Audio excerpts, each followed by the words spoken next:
Gita LLB ধারাবাহিকের আজকের পর্বে আমরা দেখতে পাবো কিরণকান্তের ফোনটা রেখে অগ্নিজিৎ মুখার্জি মনে মনে বলেন, আমি এই চক্রটার থেকে কি করে উদ্ধার পাবো? কে উদ্ধার করবে আমাকে? গীতা কি পারবে এই সংসারটাকে রক্ষা করতে এবং আমার মেয়ের জীবনটাকে রক্ষা করতে? এই বিয়েটা যদি না হয়, গীতা বুঝতে পারছে না সবচেয়ে বেশি খুশি যে হবে সে হলো অগ্নিজিৎ মুখার্জি। অন্যদিকে পদ্ম গীতার দেওয়া শরবতটা এনে বন্নিকে দেয়। তখন বন্নি জিজ্ঞাসা করে যে গীতা ওর দেওয়া শরবতটা খেয়েছে কিনা।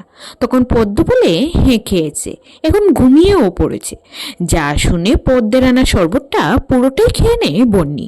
তখন গীতা এসে বলে, কৃপান এবার তোমার পালা।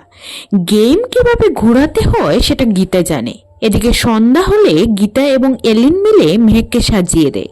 তখন স্বস্তিক এসে অঙ্কিতকে ফোন করে বলে চলে আসতে, তার সঙ্গে এটাও বলে যে বাড়ির পেছনের দিকের গেটটা দিয়ে ঢুকতে। ঠিক তখনই ইরা এসে বলে যে জামাই চলে এসেছে। যা শুনে সবাই দৌড়ে ছুটে যায়। তখন মেহেক গীতার হাতটা ধরে বলে, সব ঠিকঠাক হবে তো গীতা বৌদি?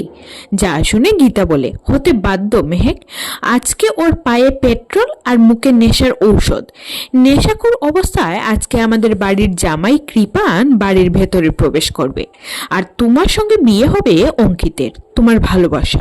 এদিকে কৃপানরা চলে এলে গিনি বরণডালা নিয়ে বরণ করতে যায়। তখন গীতা বলে, বরণ তো আমার করার কথা ছিল। অন্যদিকে অগ্নিজিৎ মুখার্জি মেহেককে গিয়ে বলেন পেছনের গেট দিয়ে পালিয়ে যেতে এবং কৃপানের সাথে এই বিয়েটা না করারও অনুরোধ করেন। তখন মেহেক বলে ও পালাবে না, ও বিয়েটাও করবে আর ওই বাড়িতেও ঢুকবে, সুচ হয়ে ঢুকে ফাল হয়ে বেরোবে ও। তখন সাত্বিক এসে অগ্নিজিৎ মুখার্জিকে ডেকে নিয়ে যায়। ওরা চলে গেলে পদ্ম বউ সেজে মেহেকের ঘরে আসে।